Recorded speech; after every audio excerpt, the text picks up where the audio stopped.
사랑하는 성도 여러분, 오늘도 또 주 안에서 복되고 귀한 예배 우리 하나님께 올려드리겠습니다. 오늘은 또 우리 종교개혁 주일을 맞아서 또 우리 하나님께서 주시는 또 특별한 그러한 말씀을 가지고 오늘도 또 하나님의 말씀으로 다시 믿음으로 굳건하게 세워지는 그러한 결단이 있는 그러한 예배가 되기를 원합니다. 이 시간 우리 다 같이 묵상하며 주 앞에 나아갈 때에 우리 10월 26일 우리 주일 예배 시간 다 같이 드리도록 하겠습니다. 이 복음은 모든 믿는 자에게 구원을 주시는 하나님의 능력이 됨이라. 먼저는 유대인에게요, 그리고 헬라인에게로다. 복음에는 하나님의 의가 나타나서 믿음으로 믿음에 이르게 하나니 기록된 바 오직 의는 믿음으로 말미암아 살리라 함과 같으니라. 하나님 감사합니다. 하나님께서 우리 가운데 오셔서 하나님 죽은 자를 아버지 살려주시고 우리 가운데 믿음을 주시고 생명을 주셔서 하나님 이 시간 예수님을 나의 구주라 고백하며 이 시간 믿음으로 주 앞에 서게 하심을 감사합니다. 오늘도 아버지 하나님 그 고백을 가지고 주의 말씀을 드리고 듣고 또 하나님께 영광을 올려드리기를 원합니다. 우리 성령 아버지 하나님 우리와 함께하여 주셔서 오늘도 아버지 주의 진리 말씀 가운데 굳건히 서게 하시고 하나님의 전신갑주를 입혀 주시옵소서. 모든 것 주께 의탁하오며 사랑이 많으신 우리 주 예수님의 이름으로 감사하며 기도하옵나이다. 아멘. 이 시간 우리 다 같이 사도신경으로 우리의 신앙을 고백하겠습니다.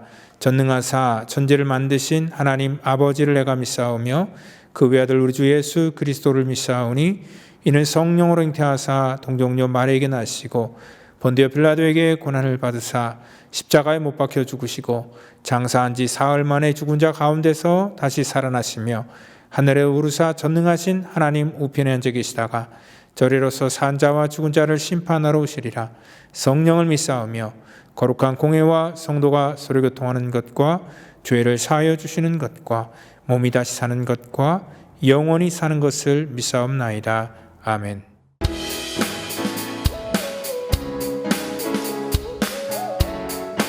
같이 주와 같이 길 가는 것, 주와 같이 길 가는 것 즐거움이라니까. 우리 주님 걸어가신 발자취를 밟게 주와 같이 주와 같이 길 가는 것 즐거움이라니까. 우리 주님 걸어가신 발자취를 밟게 한 걸음 한 걸음 한 걸음 한 걸음 주 예수와 함께 날마다 날마다 우리는 걷겠네.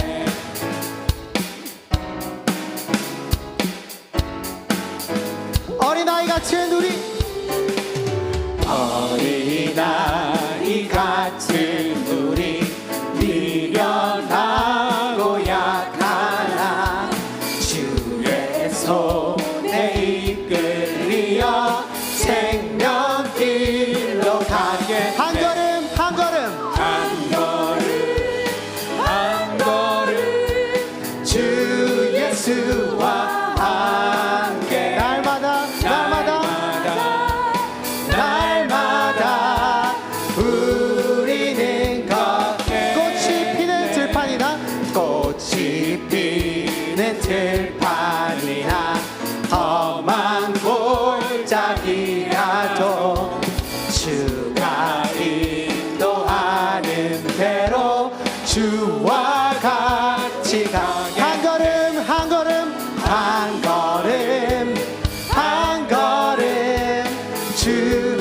예수와 함께 날마다 날마다 우리는 한 걸음 한 걸음 한 걸음 한 걸음 주 예수와 함께 날마다 날마다 우리는 걷겠네.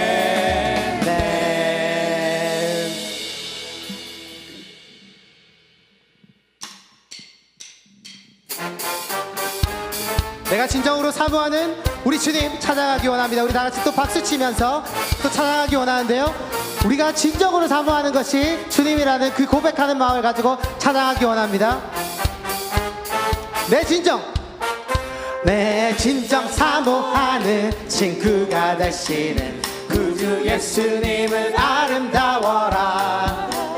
산 밑에 백합하여 빛나는 새벽별 주님 영원할 길 저절 없던 내 진정 사모하는 내 진정 사모하는 친구가 되시는 구주 예수님은 아름다워라. 산 밑에 백합하여 산 밑에 백합하여 빛나는 새벽별 주님 영원할 길 아주 없도다. 내 맘이 내 맘이 아플 적에 큰 위로 되시며 나 외로울 때 좋은 친구라. 주는 저 산 밑에 백합 빛나는 새벽별 이 땅 위에 비길 것이 없도 내 몸의 모든 염려 내 몸의 모든 염려 이 세상 돌아도 주님 항상 함께 하여 주시고 시험을 당할 때에 악마의 계교를 즉시 물리치사 나를 지키네. 온 세상 날 버려도 주 예수 안 버려 끝까지 나를 돌아보시니 주는 저 산 밑에 백합 빛나는 새벽별 이 땅 위에 비길 것이 없 내 맘을 다하여서 내 맘을 다하여서 주님을 따르며 길이 나를 사랑하시니 물불이 두렵지 않고 장검도 겁없네. 주는 높은 산성 내 앞에시라. 내 영혼 내 영혼 먹이시는 그 은혜 누리고 나 친히 주를 뵙기 원하네. 주는 저 산 밑에 백합 빛나는 새벽별 이 땅 위에 비길 것이 없 주는 저 산 밑에 주는 저 산 밑에 백합 빛나는 새벽별 이 땅 위에 비길 것이 없도다. 우리 승리하신 주님 앞에 목소리 높여 찬양합시다. 할렐루야.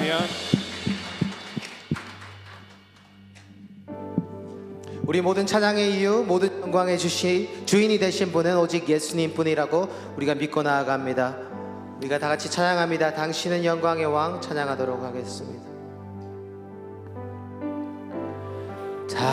당신은 영광의 왕 당신은 평강의 왕 당신은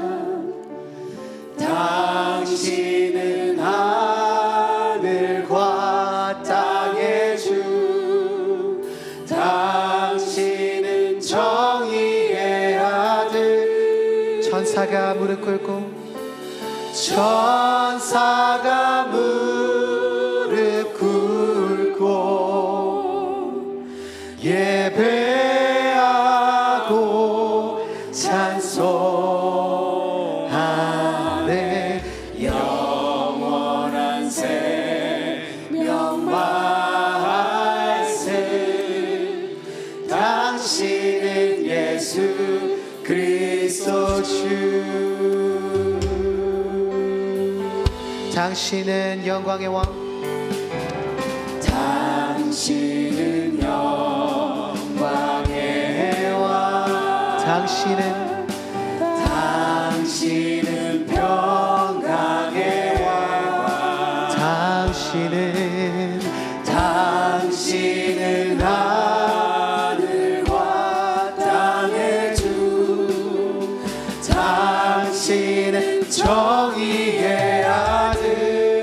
천사가 무릎 꿇고 천사가 무릎 꿇고 예배하고 찬송하네. 영원한 생명 말씀. 당신은 예수 그리스도 주. 호산나 다윗의 자손께 호산나 호산나 호산나 불러 원주의 왕. 높은 하늘에 그 영광의 주 영광을 예수 주 메시아네. 호산나 다윗의 자손께 호산나 불러 왕중의 왕. 높은 하늘에 영광의 그 주 하나님 예수 주 메시아. 예배 중심이 되신 호산나 다윗의 자손께 호산나 다윗의 자손께 호산나 불러 왕중의 왕. 높은 하늘에 오 주님 영광을 예수 주 메시아네. 예수 주 메시아네. 예수 주 메시아네.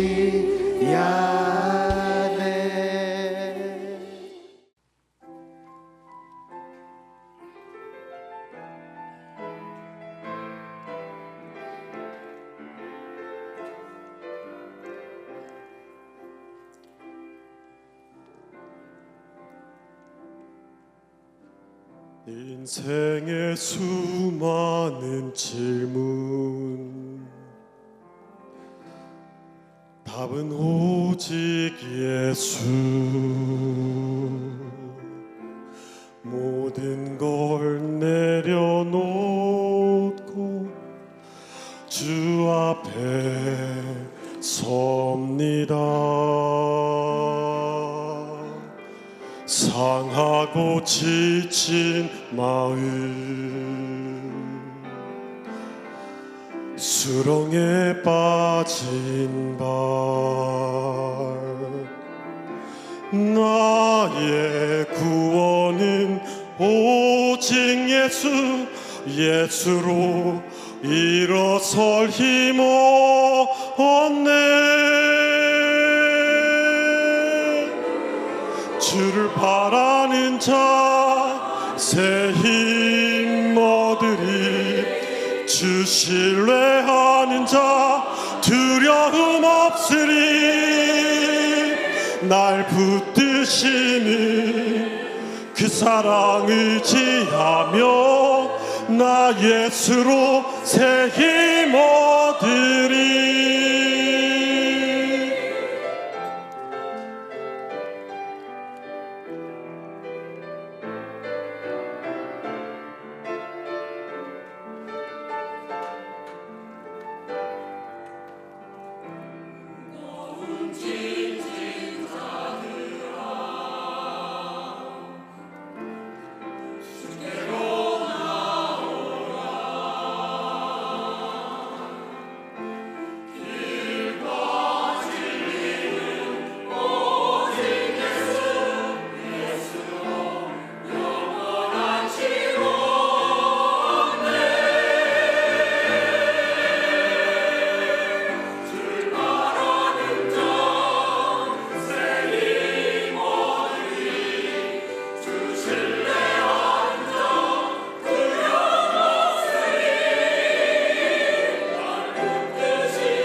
이 시간에 은혜 받을 말씀은 에베소서 6장 13절로 17절 말씀 되겠습니다.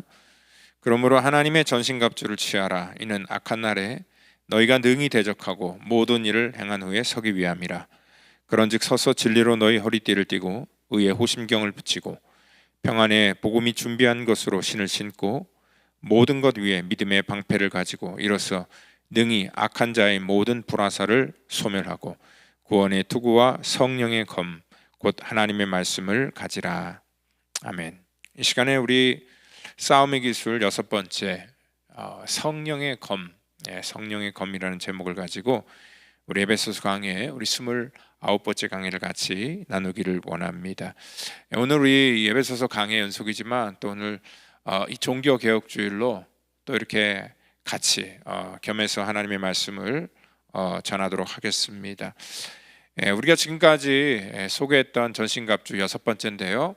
우리 첫 번째부터 5번째는 전부 다 어떤 우리 몸의 특정한 부위들을 보호해주는 보호 장비입니다. 그래서 이 진리의 허리띠, 또 의의 호심경, 그리고 또한 복음의 신, 믿음의 방패, 우리가 지난주에 했죠. 구원의 투구, 전부 다 우리의 어떤 몸을 보호해주는 그러한 방어 장비라면은 오늘 이 본문 말씀 6번째 우리에게 주는 그러한 이 전신갑주 무기 중에 하나는 바로 이 적을 공격할 수 있는 그러한 이 성령의 검이다라고 이렇게 말합니다.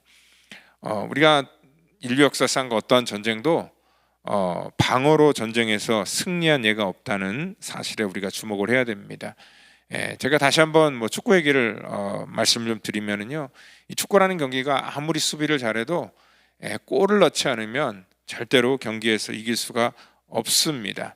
우리 대한민국 축구 역사에 있어서 가장 또 이렇게 유명한 그런 경기 중에 하나가 그 모든 또 축구인들이 좋아하는 2002년도 월드컵, 특별히 그 이탈리아하고 우리 한국하고 그런 그 이 경기를 했을 때, 그때 그 장면을 많은 사람들이 기억을 합니다. 왜냐하면 그 당시 대표팀이었던 감독이었던 그런 히딩크 감독이 굉장히 과감한 승부수를 후반에 띄었기 때문에 그렇습니다.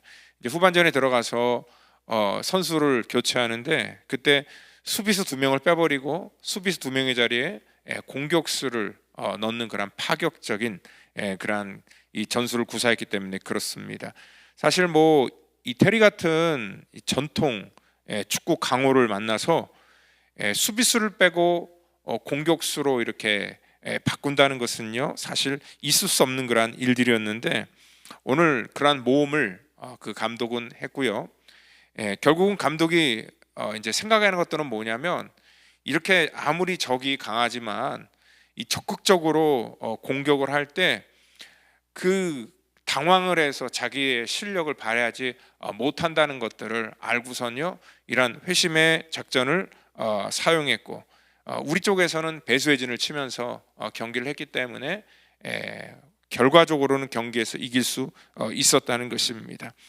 그러니까 이 믿음의 싸움도 마찬가지입니다. 우리가 늘 방어하면서 어떤 사단의 공격을 우리가 회피하고 그것만 막는 것이 능사가 아니라, 우리가 이 영적인 전쟁에서 승리하기 위해서라면 우리도 반드시 골을 넣어야 됩니다. 공격을 해야 된다라는 그러한 말씀이라는 것입니다.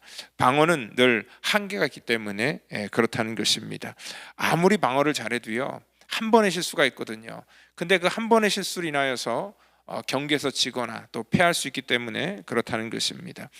우리 교육을 이렇게 하는 사람의 입장에서도 이게 주입식 교육과 자기 주도적인 그러한 교육이 있다고 합니다. 그러니까 주입식 교육은요, 마치 어떤 방어적인 그런 느낌이 듭니다. 왜냐하면 이 지식을 전달해주는 주체가 바로 누구예요? 선생님입니다. 이 선생님이 지식을 전하고 또 학생들은 수동적으로 그 정보를 받아들이면서 학습을 합니다. 물론 이러한 방법을 많이 학교에서 사용을 하는데, 이러한 방식은요, 궁극적으로 뭐냐면 학생들의 창의성을 저하시키고 또 이제 아이들이 비판적인 사고를 하지 못하도록 오히려 그것들을 막는 그러한 이 교육이다라고 하면서 부정적으로 얘기를 하고, 또 학습 동기 능력 같은 것들을 부족하게 만드는 그런 한계를 가지고 있다고 합니다. 그러니까 학생들이 학습에 대해서 자기 주도권을 가지고 공부를 하는 게 아니라 그러니까 피동적으로 억지로 하게 되는 그러한 일이기 때문에 이러한 그 학습 동기도 낮아지고 또 성취감도 자연스럽게 없어진다라고 이렇게 말하고 있습니다. 이 반면에 자기 주도형 그런 학습은요, 이 모든 것들을 처음부터 자기가 다 이 학습 과정을 자기가 스스로 관리하고 또 계획해 나간다는 것이고 또 마지막 평가까지도 자기가 하는 거지요. 그래서 학습 환경을 자기 스스로가 선택을 하고요. 그리고 또 주변에 있는 필요한 그러한 자원들을 자기가 스스로 찾아서 그것들을 활용하고 그리고 학습 결과에 대해서 스스로 평가하고 여러분들 이러한 일들을 하다 보니까 이게 자기 주도적으로 어떠한 것들을 계획하고 준비할 때 이러한 창의력이나 어떤 비판적인 사고가 더 이렇게 성장한다라고 이렇게 말하고 있다는 것입니다. 그러니까 저는 우리 신앙생활도 마찬가지라고 생각해요. 그러니까 이게 주입식 신앙생활이 있고요, 또 자기 주도적인 그런 신앙생활이 있죠. 그러니까 주입식 신앙생활은 굉장히 방어적인 느낌이 나고 또 자기 주도적인 그러한 신앙생활은요 좀 어떻게 보면 공격적인 그러한 그 신앙 생활이다라고 이렇게 생각할 수 있습니다. 그러니까 우리는 인생의 어떤 문제를 가지고 있습니다. 그리고 또 그 문제를 풀어나가기 위해서 고민도 하고 때로는 여러 가지 방법을 통하여서 그 문제를 찾기 위해서 노력을 하게 된다는 것입니다. 근데 이게 주입식 신앙교육이나 주입식 교육은요 그 문제를 우리가 스스로 발견하고 찾기보다는 오늘 그냥 그러한 것들을 운명으로 받아들이고 또 그냥 자기가 학습한 대로 그냥 끌려다니는 그러한 경향을 많이 보이게 되지만 오늘 자기 주도적인 그러한 신앙생활을 하는 분들은요 그 문제를 가지고 고민하고 갈등을 하면서 나중에는 자기 신앙이 그러한 과정 속에서 이렇게 성장한다라고 얘기를 합니다. 그러니까 우리도 어떠한 문제를 만날 때 피하거나 그 문제를 어떻게든지 간에 그냥 암묵적으로 덮어버리려고 하는 것들이 아니라 이 적극적으로 우리가 대처를 하고 공격을 하여서 그 문제를 풀어가야 된다는 겁니다. 그러니까 우리 아이들을 가르칠 때도 많은 분들이 방어적으로 우리 아이들을 가르칩니다. 그래서 우리 아이들이 뭐 안 좋은 환경에 있으면 그 환경을 피해서 더 좋은 환경을 만들어 주려고 하는 것들이 보편적인 부모들의 마음이죠. 그래서 뭐 아이들을 검열을 합니다. 뭐 아이들이 갖고 있던 어떤 스마트폰도 검열하고 그리고 또 어떤 친구를 만나는지 또 옛날에는 뭐 일기장 같은 것도 막 보면서 그 아이들을 이렇게 부모가 통제해서 그 아이들을 이렇게 보호하고 지키려고 하는 그러한 방법을 많이 사용했습니다. 근데 여러분들 가만히 보면 한계가 있습니다. 저도요 이 중고등부 아이들 또 우리 주일학교 아이들을 오랫동안 가르쳐 보면서 그 아이들이 갖고 있는 그러한 습성을 가만히 보면은 제가 어렸을 때 했던 그러한 행동이나 지금 아이들이나 별반 다를 게 없다는 것입니다. 시대가 많이 바뀌고 모든 문명의 기기가 다 바뀌었어도 갖고 있는 기본적인 패턴은 똑같다는 겁니다. 그러니까 죄라는 것, 나쁜 짓을 한다는 것은 사실 그 아이들에게 있어서도요 하고 싶으면 얼마든지 부모를 속이고 숨어서 할 수 있게 된다는 거죠. 아무리 부모가 24시간 감시를 한다고 해도 결국 그 아이들이 하는 그런 일탈이나 잘못된 것들을 전부 다 방어하거나 보호할 수는 없다는 것입니다. 그래서 어떠한 그 환경을 부모들이 이렇게 만들어주고 그런 것도 중요하지만 더욱더 중요한 건 뭐냐면 아이들이 그러한 교회 문화, 그런 문화에 적극적으로 자기가 공격하여서 그것들을 이길 수 있는 그러한 자력적으로 그 문제를 돌파할 수 있는 그러한 힘을 길러줘야 된다는 것입니다. 그러니까 신앙생활도 마찬가지죠. 신앙생활을 보호하고 지킨다고 되는 것이 아니라 그 아이들이 어떠한 자기 삶의 환경 속에 친구를 만나고 또한 어떠한 그 대인관계를 계속 형성해 나가면서 그 문제 속에서 그 문제에 굴복하지 않고 그 문제를 자기 주도적으로 해석하고 풀어나갈 수 있는 그러한 능력을 키워줘야 될 그러한 필요가 있다는 것입니다. 우리 주님께서도 마귀를 이 땅 가운데 멸하러 오셨고 멸했지만 그 마귀의 공격은요 결코 중단되는 것이 없이 지금도 계속적으로 이러한 사단의 공격과 시험이 우리 가운데 있다는 것을 우리는 분명히 알고 있다는 것입니다. 이러한 사단의 적극적인 그러한 이 공격에 우리가 이것들을 방어하는 데 있어서 때로는 우리가 지칠 수 있어요. 그렇기 때문에 우리도 여기 이 똑같은 방법으로 오늘 우리가 수비만 하는 것들이 아니라 적극적인 그러한 이 공격을 통하여서 선방어적인 그러한 일들을 우리가 해야 된다는 것입니다. 근데 적을 공격하기 위해서는 반드시 무기가 필요한데 오늘 이 본 말씀 그 사단의 세력을 공격할 수 있는 그러한 무기가 바로 하나님의 말씀이다 라고 그렇게 말씀하고 있고요. 오늘 바로 이 성령의 검이 하나님의 말씀인 것을 우리 가운데 얘기하고 있다는 것입니다. 근데 이 무기가 어떠한 기능과 어떠한 능력을 갖고 있다는 것을 우리가 인식을 해야지 그 무기를 들고 그 무기를 잘 활용할 수 있다는 것입니다. 오늘 하나님께서 하나님의 말씀을 왜 주셨을까? 제가 작년인가요 재작년인가 요한복음 강해를 쭉 했었는데 그 요한복음을 기록한 그러한 목적이 그 20장 31절에 이 말씀을 기록한 것은 너희로 예수께서 하나님의 아들 그리스도이심을 믿게 하려 함이고 또 너희로 믿고 그 이름을 힘입어 생명을 얻게 하려 함이라. 하나님의 말씀을 우리 가운데 주신 것은 예수 그리스도를 믿고 우리가 생명을 얻게 하기 위해서 그 말씀을 주셨다라고 이렇게 말씀하고 있어요. 그러니까 기능이 뭐냐면 하나님의 말씀은 우리의 생명을 주시기 위해서 영적인 생명을 주시기 위해서 하나님께서 이 말씀을 주셨다는 것. 근데 이거를요 누구보다 잘하는 게 바로 사탄입니다. 그렇기 때문에 사탄은요 어떻게 하든지 간에 하나님의 말씀을 사람들로부터 뺏기 위해서 굉장히 노력한다는 거죠. 그러니까 말씀을 뺏어버리면은요 오늘 인간은요 이 절대적인 기준을 다 우리가 잃어버리게 된다는 것과 그리고 또한 말씀을 빼앗으면 우리는 본능대로 우리가 모든 문제를 이렇게 풀어갈 수밖에 없다는 것을 사단이 잘 알기 때문에 오늘 사단은요 그러한 방법으로 하나님의 말씀을 우리 가운데 뺏는 것입니다. 오래전에는요 사탄이 이러한 방법을 했습니다. 그러니까 물리적으로 직접적인 그러한 방법으로 하나님의 말씀을 사람들이 대하지 못하도록 막았다는 것입니다. 그러니까 14세기의 기독교 역사를 보면은요 그 존 위클리프에 의해서 최초로 신약 성경이 영어로 번역됐습니다. 근데 그 번역되기 전까지는요 그 일반 평신도들은 이게 헬라어로 쓰여 있고 또 이게 히브리어로 쓰여 있는 그러한 그 성경을 그들이 아무리 있어도 읽을 수가 없었습니다. 그러니까 지식의 수준이 그것들을 읽을 수 없도록 만들었다는 것입니다. 그래서 모든 사람들이 읽을 수 있는 그러한 보편적인 언어인 영어로 번역을 했지요. 근데 나중에는요 이 카톨릭 교회에서 이 존 위클리프를 화형시켜 버렸습니다. 그리고 또 위클리프는 죽은 후에 그 콘스탄틴 공의회에서 이단으로 단죄되었고 다시 한번 그 위클리프의 유해가 다 파헤쳐져서 그의 저서와 함께 다시 한번 2번 죽이는 그런 불태워서 화형을 시켜버리는 그러한 일들을 했다는 것입니다. 그러니까 그 당시 로만 카톨릭 교회는요 모든 성도들이 하나님의 말씀을 읽는 것을 금했다는 것입니다. 왜냐하면 사람들이 하나님의 말씀을 읽게 되고 또 그것들을 알게 되면은요 자신들이 지금 행하는 모든 이러한 비리가 들통나기 때문에 철저하게 금서로 그렇게 지정을 했고요. 그리고 또 화형시킨 그러한 그 이유도 성경 말씀에서 찾았습니다.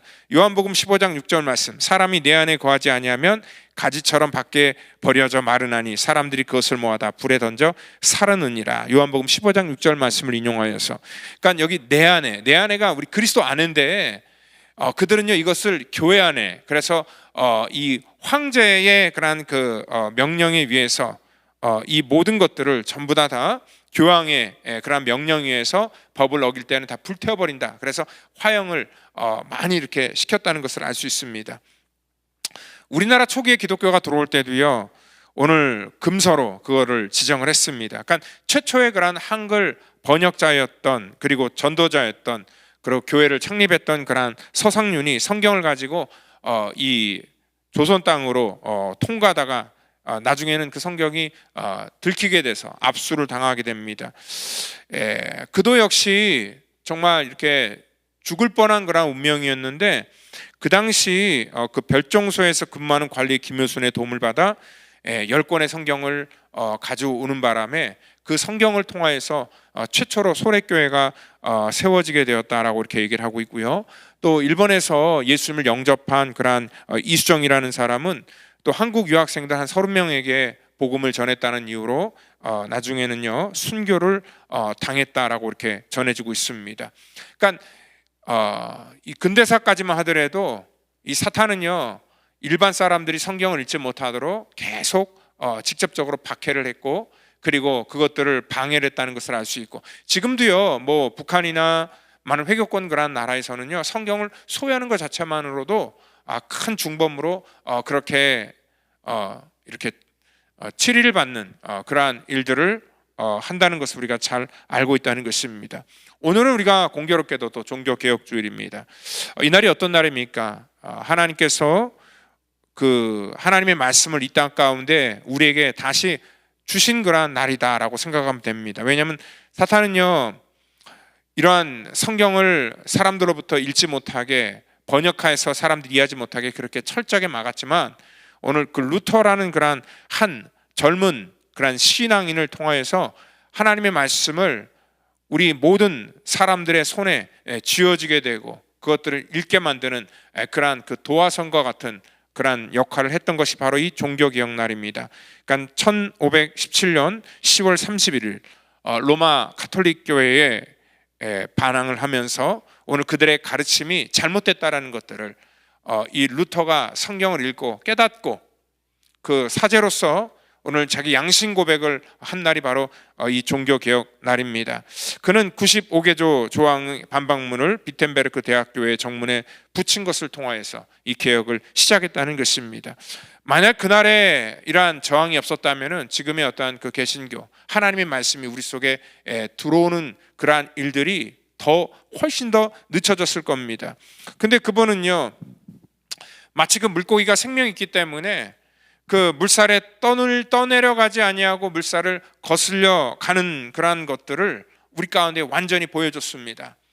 그러니까 그 한 사람이 이 물결을 거슬러 올라간다고 해서 이 물결 자체를 바꾸는 건 아니지만 오늘 생명이 있는 것이 무엇인지를 우리 가운데 깨닫게 해 주셨다는 것입니다. 그러니까 이 루터는 자기 주도적인 그러한 신앙 생활을 했다는 것입니다. 오늘 사탄은요 성도들이 하나님의 말씀을 읽으면 눈이 열려져서 그들이 변하게 된다는 것을 두려운 나머지 이것들을 막으려고 했지만, 바로 이러한 그 잘못된 그러한 이 사단의 공격에 정식적으로 대항을 하며 이것들을 풀어나갔던 사람이 바로 이 루터였다는 것입니다. 그가 살아있기 때문에 그러한 일들을 할 수 있었다는 것입니다. 그래서 루터는 이러한 말을 합니다. 모든 사람과 화평하며 아무에게도 공격을 받지 않는 성도는 잘못되었다. 그것은 그가 올바른 교리를 지니고 있지 못한 증거이다. 왜냐하면 교회는 공격을 받게끔 되어 있기 때문이다. 참된 하나님의 말씀을 우리가 갖고 있으면 그 말씀을 통하여서 이 세상에서 우리는 공격을 받는 것이 더 맞는 것이다, 본질이다라는 것들을 강조한다는 것입니다. 지난주에도 말했던 것처럼 누가복음 12장 51절에 우리 주님께서 이 땅에 오신 것은 뭐냐면 내가 세상에 화평을 주려고 온 것이 아니다, 도리어 분쟁하게 하기 위해서 왔다라고 이렇게 말씀을 했습니다. 예수님께서는 이 땅에 연약한 인간들을 보면서 불쌍히 여기시고 또 그들을 고쳐주시고 또 그들의 문제를 만나주시고 죄를 용서해 주시고 십자가에서 하나님의 사랑을 온전히 보여주셨지만, 오늘 하나님의 말씀이 왜곡되는 부분에 있어서만큼은 철저하게 정말 그 부분에 대해서 단호하게 행동하셨다는 것을 알 수 있습니다. 그러니까 자기 주도적으로 신앙생활 한다는 것이 무엇인지를 우리 주님께서는 정확하게 보여주셨다는 것입니다. 오늘 많은 사람들이요 하나님의 말씀을 모르니까 자기의 어떠한 그 본능대로 모든 자기 인간의 처세술대로 이러한 인생의 문제, 신앙의 문제를 해결하려고 하는 그러한 경향이 굉장히 강하다는 것입니다. 우리는 이 루터의 그러한 종교 개혁을 종교 혁명이라고 말하지는 않습니다. 종교 개혁이라고 말하는 이유는 뭐냐면 이 혁명과 개혁은 분명히 차이가 있기 때문에 그렇다는 것입니다. 물론 기존의 틀을 바꿔나간다는 것은 같은 그러한 맥락이지만 이 혁명은요 이 타인의 힘을 빌어서 강제적으로 그것들을 바꿔나가는 것이 혁명이라면, 개혁은요 오늘 자기 스스로 나 자신부터 바꾸는 것이 바로 이 개혁이기 때문에 그렇습니다. 그래서 이 개혁보다 이 혁명이 훨씬 더 쉽습니다. 왜냐하면 혁명은 그냥 힘만 있으면 할 수 있는 것입니다.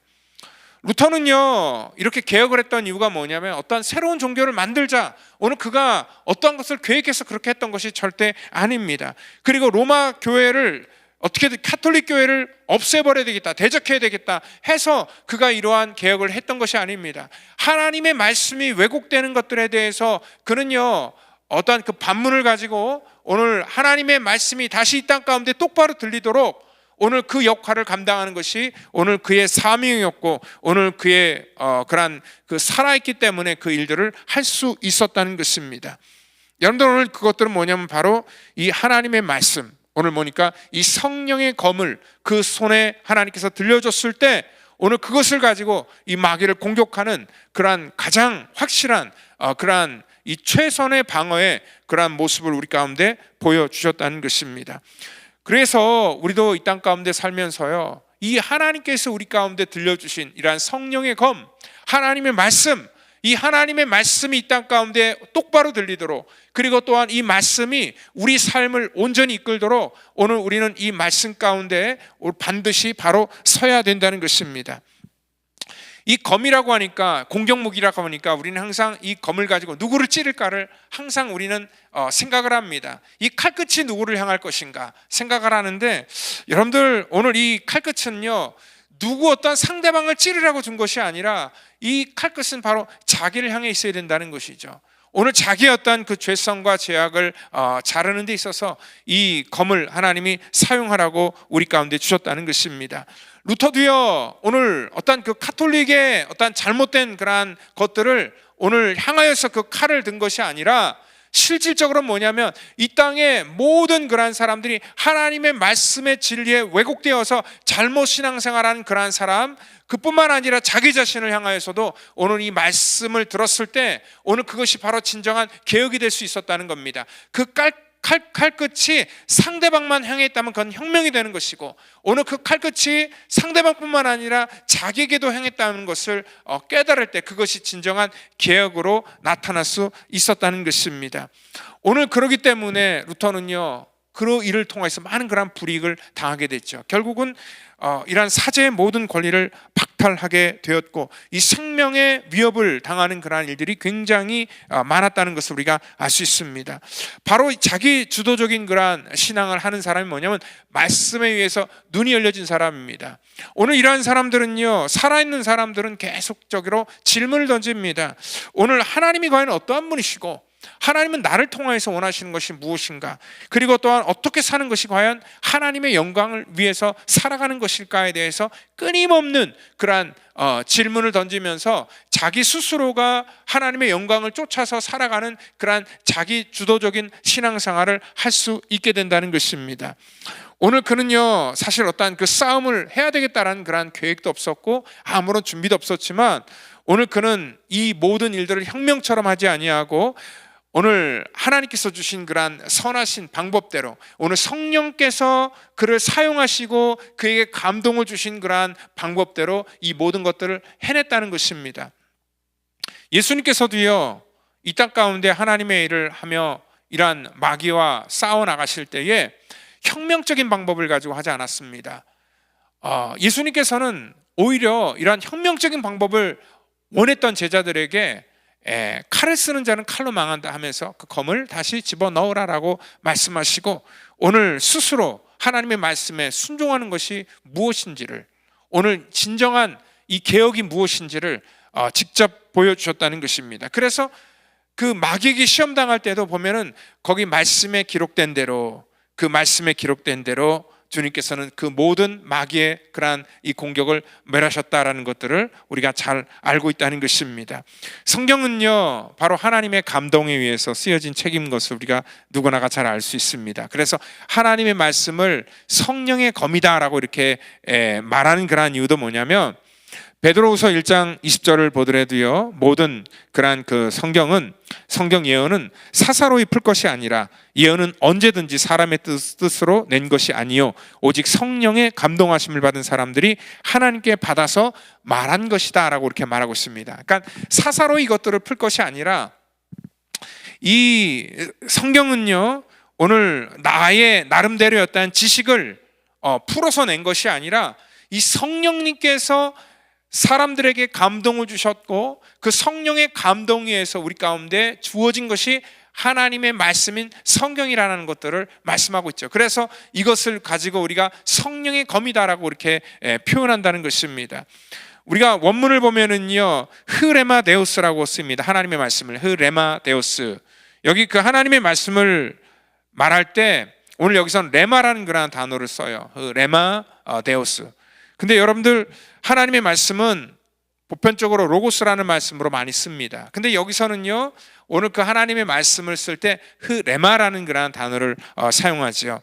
그러니까 로고스와 레마 둘 다 하나님의 말씀입니다. 근데 이 로고스는요, 어떻게 보면 굉장히 좀 객관적인 그런 말씀입니다. 하나님께서 우리 가운데 주신 직접적인 말씀이 바로 이 로고스라는 그런 말씀이라는 것입니다. 그런데 이 레마는요, 어떻게 보면 약간 주관적인 그런 말씀을 얘기합니다. 그러니까 성령께서 하나님의 말씀을 통하여서 나에게 직접적으로 들려주신 그러한 그 말씀이 바로 이 레마의 말씀이라는 것입니다. 이 말씀이 기록되어 있는데 이 기록되어 있는 말씀이 우리 삶 속에 강력하게 역사할 때, 그래서 내가 그 말씀에 붙들려서 내가 이 땅 가운데 하나님의 거룩한 일들을 감당할 때 오늘 그 말씀이 우리 가운데 능력이 된다는 것과, 오늘 바로 여기 성령의 검이라는 것은 뭐냐면 바로 그 레마로 나에게 주신 그런 말씀인 것을 얘기한다는 겁니다. 그러니까 이 말씀이 오늘 객관적인 말씀이지만 때로는 이 말씀이 나에게 주관적으로 내가 느껴지고 받아질 때가 분명히 있다는 것이죠.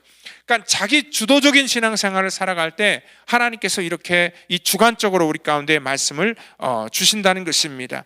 그렇기 때문에 이 레마의 말씀은요, 오늘 상대방을 찌르는 것이 아니라 바로 이 말씀을 통하여서 자기를 개혁하는 것과 자기를 찌른다는 것을 우리가 분명히 알고 있어야 된다는 것입니다. 오늘 바로 이 로고스의 말씀과 레마의 말씀이 바로 비슷한 것 같지만 다른 부분이 바로 그러한 부분이라는 겁니다. 히브리서 4장을 보면은요, 그래서 하나님의 말씀은 뭐라는 거예요? 살아있다라고 그렇게 고백을 합니다. 활력이 있다.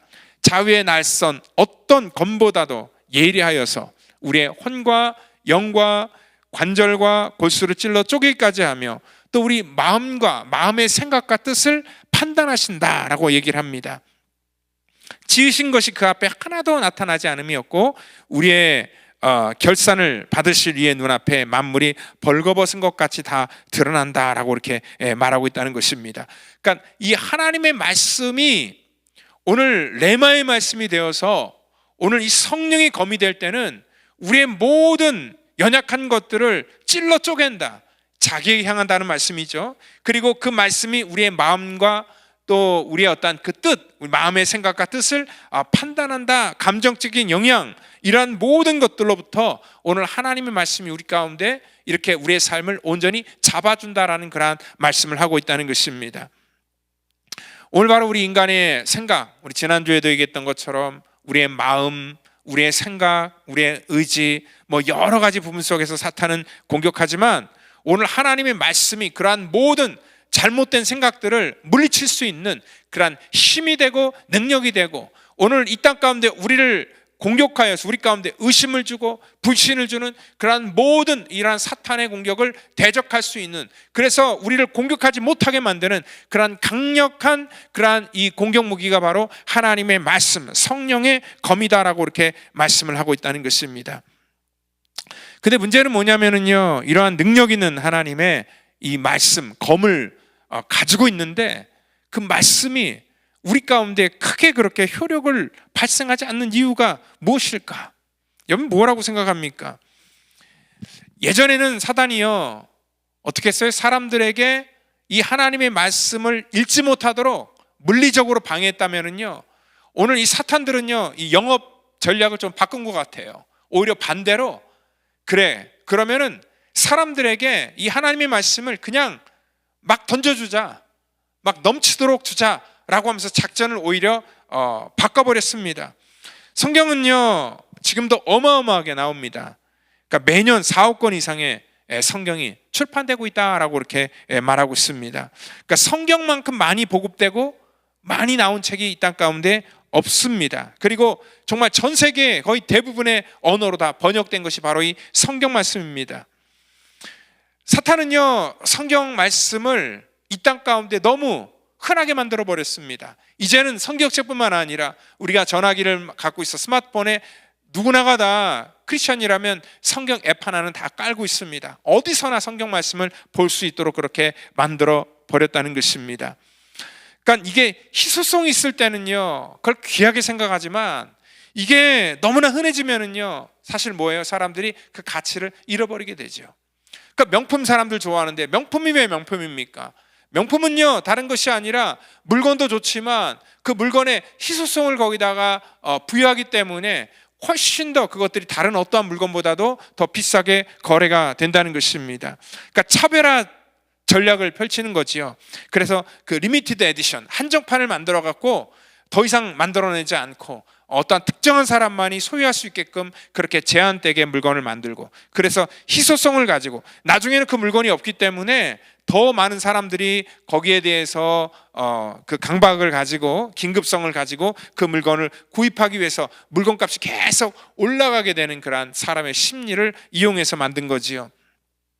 여러분들 그렇기 때문에 사람들의 심리적으로 그것들을 갖게 되면은요 굉장히 만족감을 갖지요. 남들이 없는 것 자기만 갖고 있다는 그러한 어떤 그 이 마음속에 갖고 있는 어떤 그 이 심리적인 그러한 생각들이 이렇게 우월의식이나 어떤 차별의식 같은 것들로 만들어 나간다는 것입니다.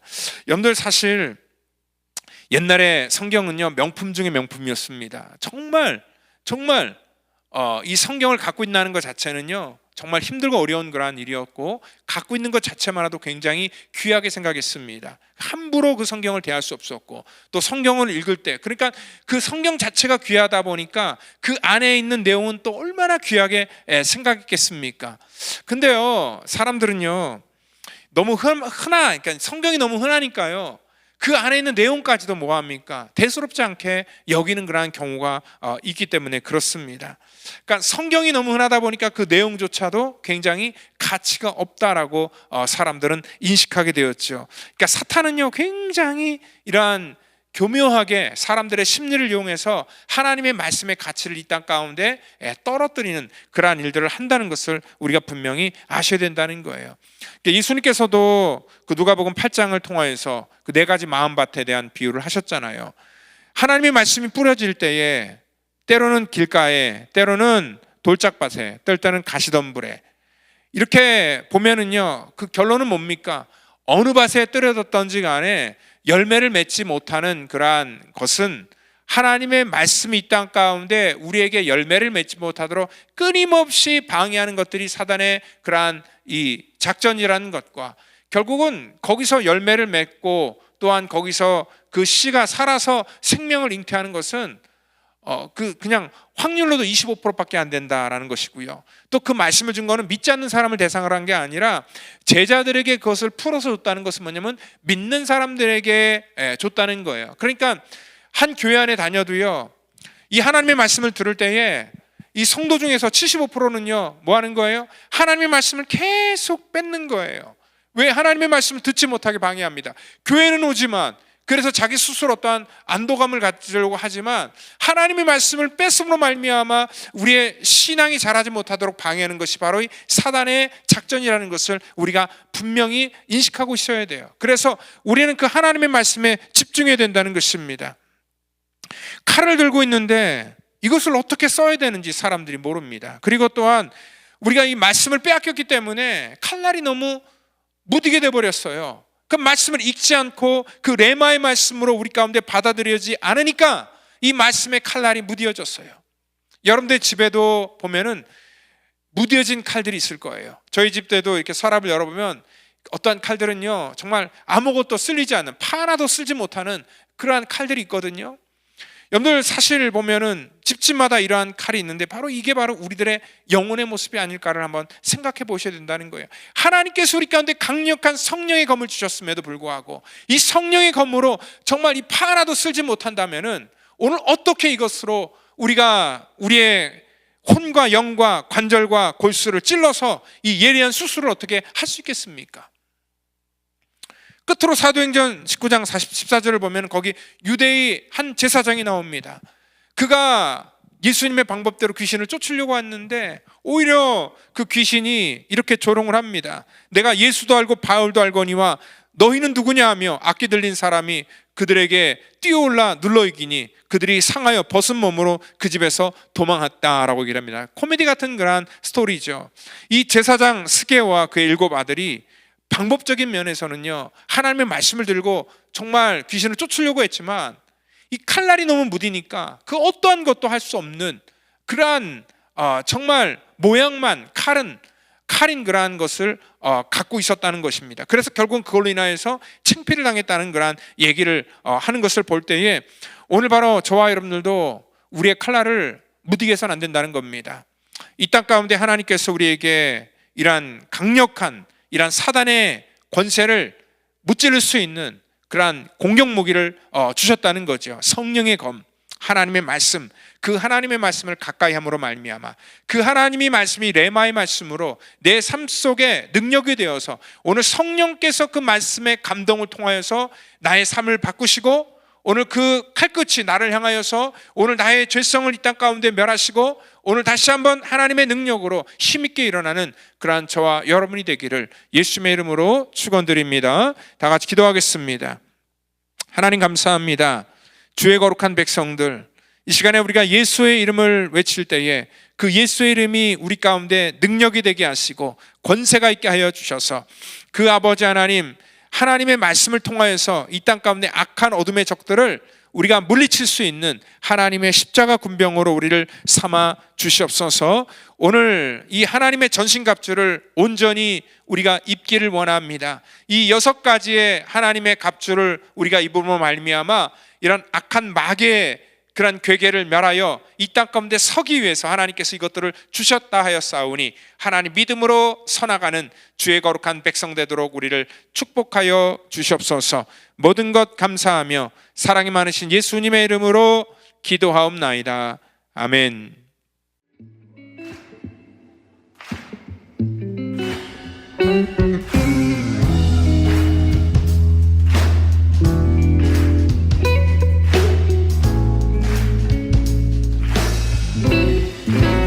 밝은 빛이 가득해 주는 은혜와 사랑에 이곳에 모인 우리 주가 기뻐하시네. 주를 향한 사랑과 우리 모두 찬양을 주가 받아주시네. 기뻐해. 밝은 빛이 가득해 주는 은혜와 사랑에 이곳을 모인 우리 주가 기뻐하시네. 주를 향한 사랑과 우리 모두 찬양을 주가 받아주시네. 기뻐해. 찬양해. 주가 함께 하시네. 우리 사랑하시네. 우리 마음을 들여 놀라우신 주 사랑 찬양해. 그가 베푸신 사랑 우리 삶에 가득해.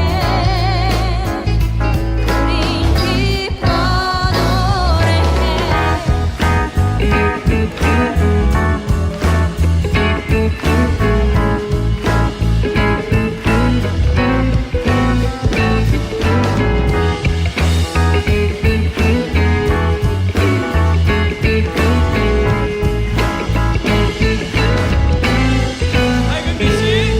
밝은 빛이 가득해 주는 은혜와 사랑에 이곳에 모인 우리 주가 기뻐하시네.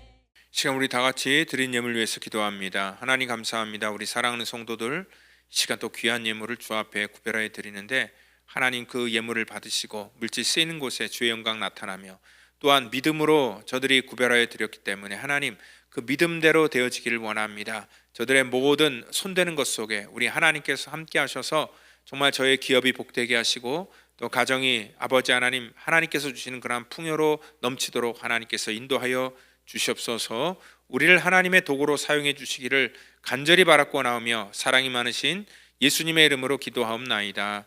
아멘. 이 시간 우리 교회 소식 전하도록 하겠습니다. 이번 돌아오는 목요일 날은요 우리 바우 워십이 주관하는 그러한 목요 경배와 찬양의 날입니다.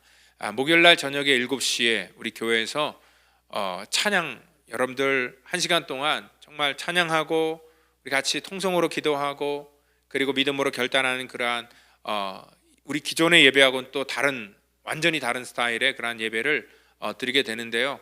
여러분들 그 찬양팀들이 매주 목요일마다 와서 연습하고 또 같이 의논하고 정말 교회를 사랑하는 그러한 우리 찬양팀인데 여러분들 저들의 그러한 그 헌신과 기쁨을 하나님께서 받으시지만 또 저들을 사용하셔서 이 땅 가운데 영적인 영향력을 우리 가운데 줄 때에 그것들을 우리도 같이 또 누리기를 원합니다. 그래서 여러분들 교회를 위해서 또 같이 나오셔서 기도하시고 또 힘있게 그리고 또 그날이 뭐 종교개혁 바로 전날이기도 하지만 여러분 또 그 할로윈 날 또 바로 이 전날입니다. 그렇기 때문에 그러한 날에 이 마귀가 더욱더 역사하기 때문에요 우리가 그런 날은 더 힘있게 기도하고 이러한 영적인 싸움을 또 우리가 싸워 나가야 되죠. 그래서 여러분들 이번 목요일 날 오셔서 같이 기도해 주실 것 또 찬양해 주실 것을 부탁드리도록 하겠습니다.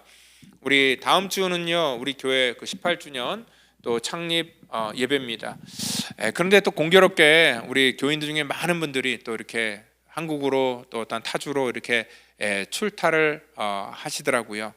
그래서 많은 그러한 빈자리가 있지만 그래도 또 그날에 또 여러분들이 많이들 오셔서 정말 예배 자리를 지켜주시고 또 우리 임직하는 분들을 또 축복해 주시고 그래서 정말 하나님께 온전하게 올려드리는 그런 귀한 우리 창립 임직 예배가 될 수 있도록 여러분들 같이 협조해 주시면 감사하겠습니다.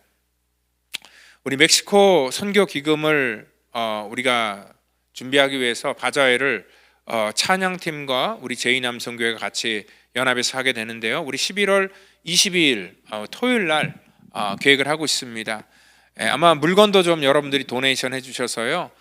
그 물건도 좀 팔기도 하고 그리고 또 음식도 만들어서 또 음식도 좀 이렇게 팔아서 그 기금을 좀 우리가 만들어서 그 기금을 가지고 우리가 12월 달에 이제 멕시코리로 우리가 선교를 떠날 계획을 갖고 있는데 그때 또 그분들에게 온전히 전해드릴 그러한 계획들을 저희가 하고 있습니다. 우리 성도님들의 많은 협조를 부탁드리도록 하겠습니다. 우리 아버지 학교가 11월 3일부터 5일까지 열리게 되는데요. 저희 교회에서 열리게 됩니다. 참가하시는 그런 학부모들이 그러니까 뭐 아버지들이죠. 아버지들이 많지 않습니다.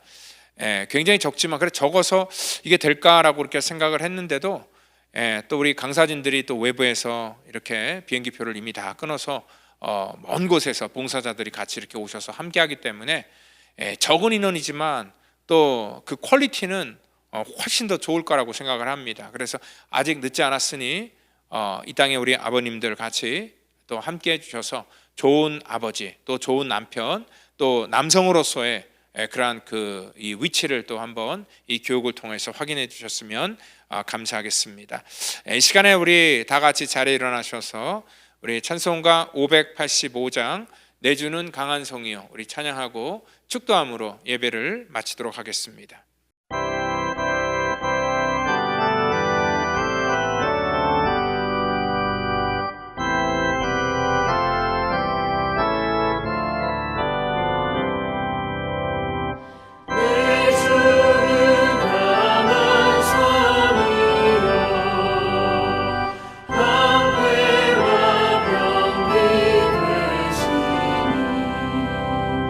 근활 땅에서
이제는 구원의 완성을 이 땅 가운데 이루시기 위해 십자가에서 그 물과 피를 흘리시며 우리의 모든 죄악과 우리의 모든 허물을 사하여 주신 우리 구주 예수 그리스도의 그 놀라우신 은혜와 우리 하나님의 그 무한하신 사랑하심과 성령님의 교통감화 역사 그 충만케 하심이 오늘 이 땅 가운데 하나님의 진리의 말씀인 성령의 검을 들고 악한 어둠의 영들을 아버지 대적하며 승리하기를 원하는 우리 사랑하는 성도와 또 우리 모든 자녀들과 또 이 시간에 여러 사정으로 함께하지 못한 믿음의 권석 머리 위에마다 이제로부터 영원토록 함께 하시기를 간절히 축원하옵나이다.